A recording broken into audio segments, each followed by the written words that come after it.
you think about the abundance of everything in this country? I mean, you go to these places, I know, where people they're just the necessities to just live life. What do you think about everything right now with the economy? There's just so much. It just seems if you walk into a store and there's just piles of stuff. And we seem so stressed as a society. And yet you go to these places and you only see wrinkles on 95-year-olds because they're aging appropriately from the sun. I mean, do you know what I mean? Why are we so, what's wrong with America? Come on, Dan, tell us. Yeah, well, I think we're misled into thinking that having more stuff makes us happier. There's something called the hedonic treadmill that has shown that you can go after things, a nicer car, a bigger house, a shinier trinket, and we'll often get it. But what happens, within less than a year, we adapt to that new level of satisfaction. You know, if we go from a Volkswagen to a Volvo, we might be happier in the Volvo, but we'll only be happier there for a year, and then that Volvo feels like the Volkswagen used to. Right, exactly. So I'm actually, this morning, I'm writing this book about happiness for worldwide sources. And you seem like a really happy guy. A couple of times I've met you, you always have a smile on your face. Yeah. So what is your key to happiness? I do exactly what I love. I think is an important one. I invest a lot of time in being social. We know extroverts are happier than introverts. I invest a lot of time into being healthy. We know you cannot be happy if you're unhealthy. Right. Or it's harder to be anyway. Invest a lot of time in my family, strong families. Are you single? Volunteer, I am. Okay, the only reason I ask is when I told people I was going to interview you, you're kind of a good-looking guy. Come on, you are. I can say it. He's a really hot guy, okay? I get to say it because it's my television station and my show. So, the check's in the mail. And the check, yeah, exactly. So yes, he is single. So there you go. For those of you, I had 10 people ask me, he's available. What type of girl are you looking for? I'm not looking.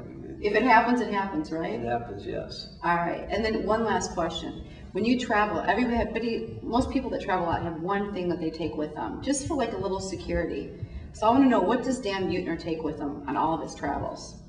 I have a watch. You know, actually, the bizarre serendipity, I'm not wearing it now, but when I biked from Alaska to Argentina, I sent out like 100 form letters to watch companies saying, I want to wear your watch. Right. And I was really, great idea. I was really hoping for the Casio with the alarm. Right. So it would get me up in the morning. Well, this company I'd never heard of sends these beautiful watches.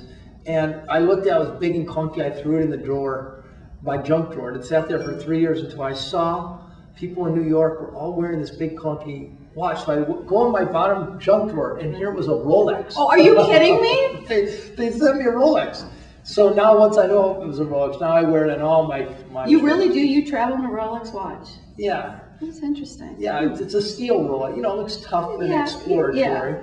So it's not the one with the sparkly diamonds. No. It's, you know, it would kill the whole adventure. Yeah, it's stainless steel. I mean, you know, like your ring, I could use as a weapon. Yeah, exactly. Nothing wrong with that. The superpower ring. And he did ask me if it's real. Yes, it's real. I get asked all the time. All right. Well, listen. Thanks for taking the time. Thanks for cycling over. How many miles are you from here? I'm 4 miles from here. So this is nothing. You just you cycle every day to work. Yeah. Keeps you in shape. Makes you feel good. Yeah.